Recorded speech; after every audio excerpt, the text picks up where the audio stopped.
Hi everyone, welcome to study word classes. तो friend, जो official update आ रही है उसको हम लोग डिटेल में समझने वाले हैं।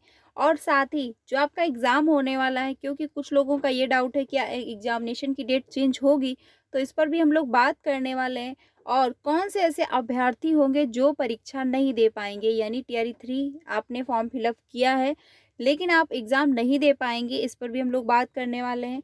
और एसटेट और सीटेट के अभ्यर्थी जो है टीआरई 3 से बाहर होने वाले हैं, तो किस वजह से बाहर होने वाले हैं इस पर भी हम लोग बात करने वाले हैं। तो एक एक करके सारी इन्फॉर्मेशन हम लोग डिटेल में समझ लेते हैं, तो वीडियो में लास्ट तक बने रहिएगा।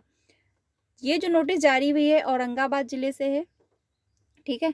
ये जो नोटिस है औरंगाबाद ज़िले से जारी हुई है, इसमें जो है किस वजह से जो है 1 to 5 के शिक्षक बाहर हुए हैं, यहाँ पर रोल नंबर मेंशन किया गया है, कौन से विभाग के वो टीचर थे, विद्यालय का भी नाम है, प्रखंड का भी नाम मेंशन किया गया है और कौन से वर्ग के टीचर थे, यानी कि 1 to 5 के थे या फिर 6 to 8 के थे, तो वो भी इसमें मेंशन किया गया है। और साथ में कौन से विषय के टीचर थे ये भी इसमें है, किस वजह से उनको बाहर किया गया ये भी इसमें मेंशन किया गया है। तो ये नोटिस जारी हुई है औरंगाबाद ज़िले से, जिसमें से क्या हुआ है, यानी कि जो ये प्रतिमा एक नाम की टीचर हैं, इनका क्या है सीटेट में 82 नंबर थे और ये अदर स्टेट से बिलोंग करती थी, इस वजह से इनको बाहर कर दिया गया। क्योंकि जब टीआरई 1 एंड टीआरई 2 की काउंसलिंग हुई थी तब ये रूल नहीं था कि अदर स्टेट वालों को जो है आरक्षण का लाभ नहीं दिया जाएगा, ठीक है। लेकिन उसके बाद जब हाई कोर्ट में याचिका दायर हुई, तो हाई कोर्ट की तरफ से निर्णय लिया गया कि अदर स्टेट के जितने भी कैंडिडेट हैं उनको आरक्षण का लाभ नहीं दिया जाएगा, यानी कि अगर उनके सीटेड में जो है 90 नंबर नहीं है तो अदर स्टेट से अगर वो बिलोंग करते हैं तो वो बाहर कर दिए जाएंगे, ठीक है। तो इस वजह से जो 1 2 यानी कि टीआरई 1 एंड टीआरई 2 में चयनित शिक्षक थे उनको बाहर किया गया। बहुत सारी ऑफिशियल जो है अपडेट आई, यानी बहुत सारी ऑफिशियल नोटिस जारी हुई और बहुत सारे चयनित शिक्षक बाहर हुए। ये जो नोटिस है इसमें भी सीटेड में 90 नंबर ना होने की वजह से जो है बाहर कर दिए गए। तो अगर आप टीआरई 3 का फॉर्म अप्लाई कर चुके हैं, एग्ज़ाम देने वाले हैं और अगर आपके सीटेड में 90 नंबर नहीं है सीटेड में, तो भी आप बाहर कर दिए जाएंगे। और एक नोटिस जारी हुई थी इसके पहले, जिसमें था कि एस्टेट, यानी कि जो आपका एस्टेट है, एस्टेट में जो है अगर आपके सीटेड मतलब एस्टेट में अगर आपके 75 नंबर नहीं है और अगर आप अदर स्टेट से बिलोंग करते हैं तो भी जो है आप बाहर कर दिए जाएंगे। क्योंकि इसके पहले भी एक नोटिस जारी हुई थी एक डिस्ट्रिक्ट से, जिसमें से जो है एस्टेट में 75 नंबर न होने की वजह से भी जो है चयनित शिक्षक बाहर कर दिए गए थे। तो अगर एस्टेट में आपके 75 नंबर नहीं है तो भी आप बाहर किए जाओगे, और अगर सीटेड में आपके 90 मार्क्स नहीं है तो भी आप बाहर कर दिए जाओगे। ये जो है नोटिस औरंगाबाद ज़िले से जारी हुई, यहाँ पर आप देख सकते हैं। बस यही रीज़न रहा है कि सीटेड में 90 मार्क्स ना होने की वजह से जो है 1 to 5 के बहुत सारे चयनित शिक्षक बाहर कर दिए गए हैं, ठीक है। ये जो नोटिस है यहाँ पर 37 ऐसे शिक्षक हैं।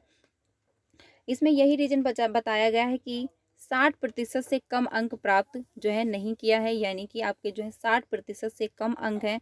और 5% को जो छूट मिलती है आरक्षण की, वो सिर्फ बिहार के कैंडिडेट को मिलने वाली है, अदर स्टेट के जो है कैंडिडेट उनको नहीं मिलेगी। तो अगर आपने टीआरई 3 में फॉर्म अप्लाई किया है और अगर आपके सीटेड में 90 मार्क्स नहीं हैं तो आप पेपर देने मत जाइएगा।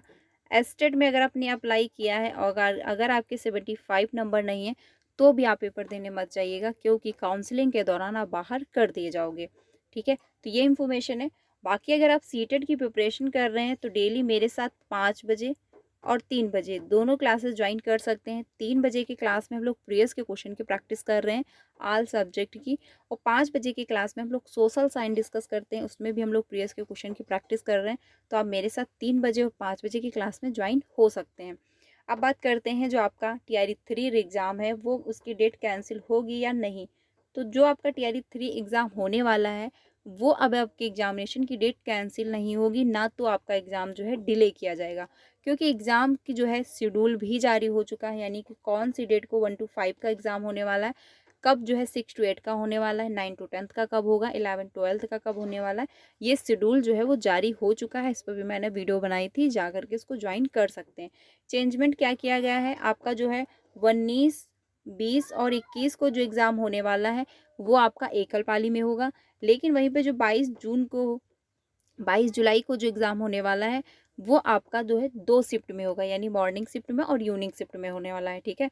टाइम चेंज किया गया है, तो जा कर के अच्छे से शेड्यूल जो है वो चेक कर लीजिएगा, क्योंकि कौन सी दिन किसका और कौन सी सब्जेक्ट का एग्ज़ाम होने वाला है, ये जो है कन्फ्यूजन क्लियर होनी चाहिए। क्योंकि अगर आपको अच्छा खासा आता हुआ भी अगर आपको टाइम नहीं पता है कौन से सब्जेक्ट का एग्ज़ाम है, तो प्रॉब्लम क्रिएट होगी, ठीक है। चेंजमेंट क्या है, 9 मतलब 19, 20, 21 को जो एग्ज़ाम होगा आपका एक शिफ्ट में होगा, 22 को आपका 2 शिफ्ट में एग्ज़ाम होने वाला है, ठीक है। तो ये इन्फॉर्मेशन है। बाकी सबसे इम्पोर्टेंट यही है कि अगर आपके सीटेट में 90 मार्क्स नहीं है तो आप पेपर देने मत जाएँ। एस्टेट में अगर आपके 75 नंबर नहीं तो आप पेपर देने मत जाएँ, क्योंकि क्या है आप काउंसलिंग के दौरान बाहर कर दिए जाओगे। बहुत सारे चाइनीज़ शिक्षक जो जॉब कर रहे थे, जो अच्छी खासी उनकी सैलरी भी आ रही थी, लेकिन उसके बाद जो है हाई कोर्ट का फैसला जब आया, उसके बाद वो बाहर कर दिए गए। तो टियर 3 में भी जितने भी मतलब जो कैंडिडेट हैं जिन्होंने अप्लाई किया है, अगर उनके 90 मार्क्स नहीं होंगे तो बाहर किए जाएंगे, 75 नंबर नहीं होंगे तो भी बाहर कर दिए जाएंगे। तो ये इन्फॉर्मेशन है। बाकी अगर कोई इन्फॉर्मेशन आती है तो आपको यहाँ से इन्फॉर्म किया जाएगा। 3 बजे और 5 बजे मेरे साथ ज्वाइन हो सकते हैं। यहाँ पर हम लोग सीटेट की प्रिपरेशन कर रहे हैं, तो आप मेरे साथ जुड़ सकते हैं। बाकी अगर कोई इन्फॉर्मेशन आती तो आपको इन्फॉर्म किया जाएगा। मिलते हैं नेक्स्ट वीडियो में। Thank you.